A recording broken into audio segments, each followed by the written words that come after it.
kapitbahay! Tulungan niyo ako! May multo dito sa bahay namin! Sumama ka sa akin, Barbara! Ayoko multong bebang! Umalis ka dito! Halika na! Bilis! Tulong!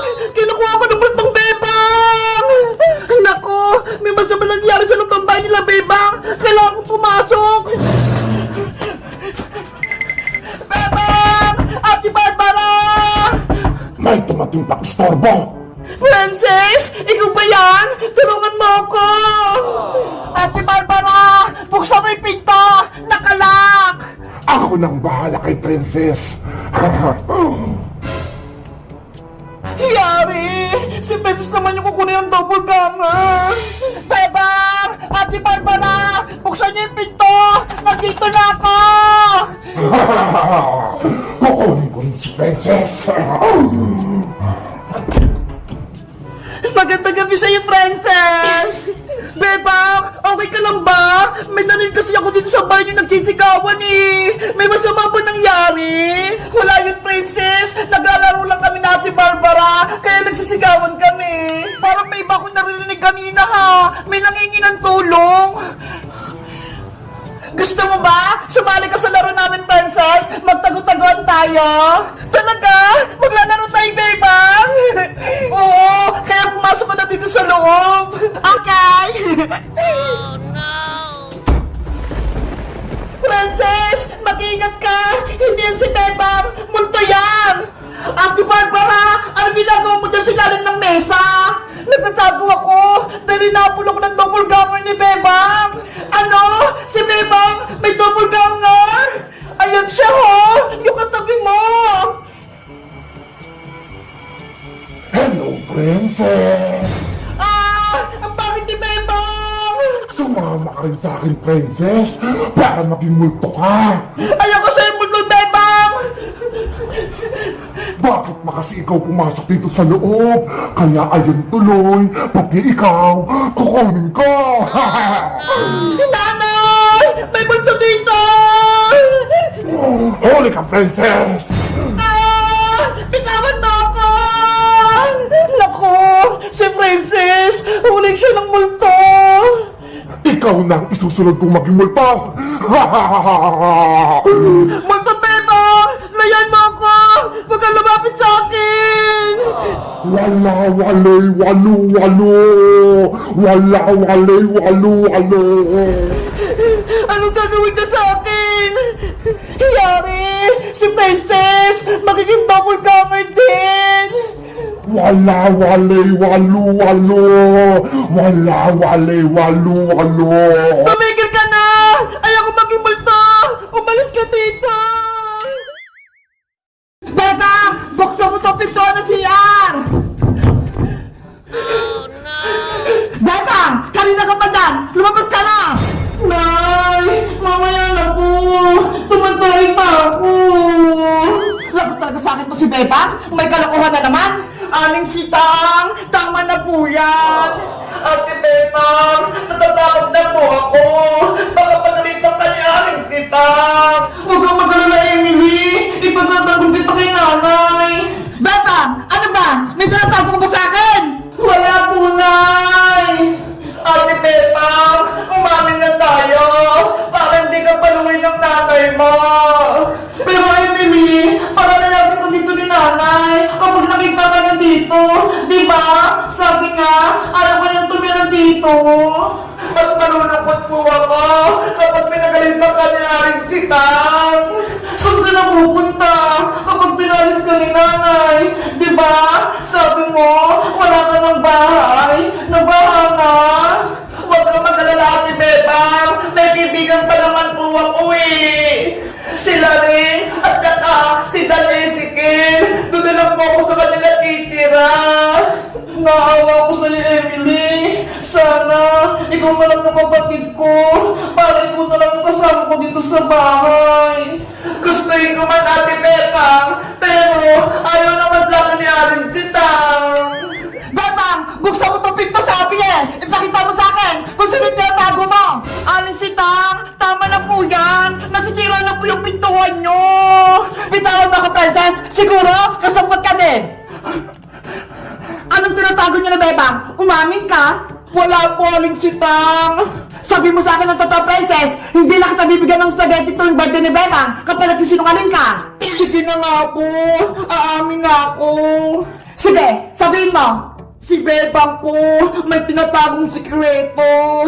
Ano nga ang sikreto? Pinapatulog po ni Bebang si Emily doon sa taas ng bahay niyo, sa baybayan. Ano? Si Emily? Pinatutulog dito ni Bebang sa bahay? Opo. Sinasabi ko na nga, be. Bebang, lumabas ka dyan! Emily, anong gagawin natin? Ate Bebang, lumabas na tayo! Umami na tayo kay Aling Sitang! Sige na nga! Wala na naman tayong tatas eh! Sagot lang po, Nay! Lalabas na ako!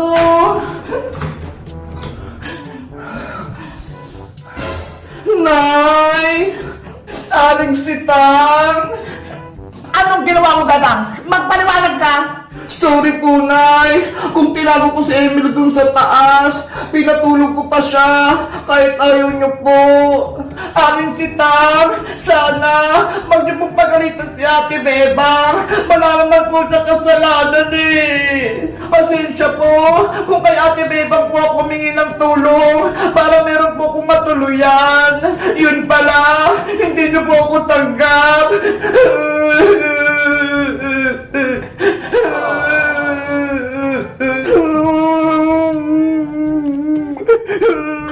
Sorry po talaga, Aling Sitang. Alis na po ako. Kung palalayasin niyo po na si Emily, sasama po ako sa kanya para meron pumuprotekta kay Emily.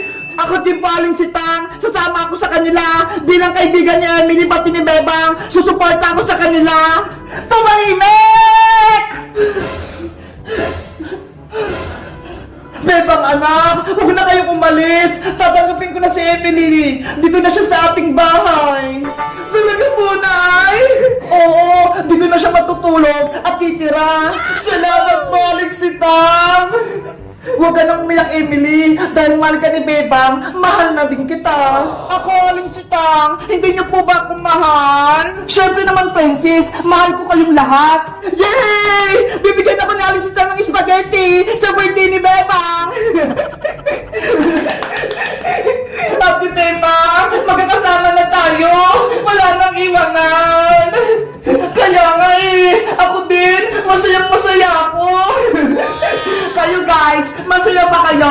Natito natitira si Emily? Mag-comment lang kayo. Bye-bye! Bebang, ang saya pala gumawa ng tinapay. Nakaka-relax. Kaya nga eh, ang lambot ng harina. Cute na aso! May binibenta ako dito! Baka gusto nyong bilhin! Murang-mura lang! Ano? Yung aso ni Bebang na si Perla? Binibenta ni Boyong? Totoo ba yun? Bilhin nyo na to si Perla! Mabait at maganda pa! Dapat malaman to ni Bebang para mabawi niya yung aso niya!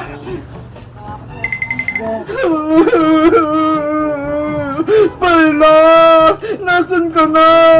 Namimiss na kita! Wala na akong kalaro! Bebang! Tahan na! Huwag ka nang umiyak! Ilang araw ka nang malungkot! Princess! Namimiss ko na si Perla! Gusto ko na siyang mayakap! Yung bahay niya, oh! Wala nang nakatira! Anong gagawin natin? Nakay Boyong na si Perla! Kinuha na siya! Kasalanan mo kasi, Princess eh! Binigay mo si Perla kay Boyong! Ayun tuloy! Wala na akong alaga! Sorry, Bebang! Hindi ko alam na niloloko ko ni Boyong! Kaya naibigay ko si Perla sa kanya! Paano ba yan? Gusto ko lang mabawi si Perla! Para makabalik na siya dito sa bahay niya! Gusto mo, Bebang? Ako muna aso mo! Habang wala si Perla, ako muna yung alaga mo!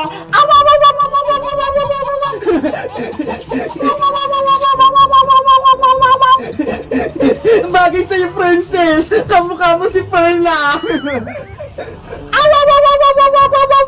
Bigyan mo ako ng pagkain, Bebang! Sige, wait lang! Kuha ko ng pagkain mo! Yes! Makain ako! Princess! Ito na yung pagkain mo! princess?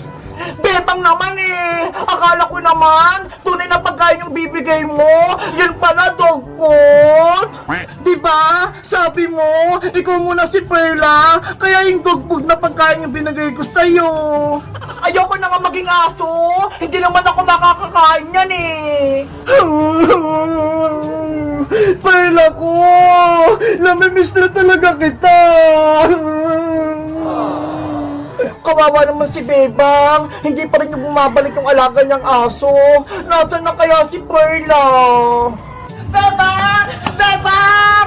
Bebang! Siska! Nasa baba! Sumisigaw! Ano kaya sasabihin niya? Iska! Ano yon? Bebang! May good news at bad news ako tungkol kay Perla! Ano yung good news, Iska? Si Perla, nakita ko na siya kanina lang. Talaga? Nasaan siya? Pero ang bad news, hawak siya ni Boyong. Binibenta niya si Perla. Ano? Binibenta niya si Perla? Ang sama talaga ni Boyong, pati si Perla, gusto niyang ibenta. Nasa si Boyong, Iska. Bawiin natin si Perla. Nandun siya sa kalsada. Doon siya nakapwesto. Tara, princess. Samahan mo ko para mabawi natin si Perla. Sige. Para malagot si Boyong. Tara na. Yari ka sa akin ngayon, Boyong. Meanwhile, Bilhin nyo na si Perla. Ano ba yan? Kanina pa ako rito. Wala namang bumibili kay Perla. Ibigay ko na nga lang kay Angela para may alaga siya. Oh no! Nasa si Boyong, Iska? Nasaan na si Perla? Hala! Wala na sila! Nandiyan lang siya kanina ha! Paano yan, Bebang? Nakatakas na si Boyong! Hindi na natin makukuha si Perla! Guys, alam nyo ba kung nasa si Perla? Mag-comment lang kayo para mabawi ko siya! Bye-bye!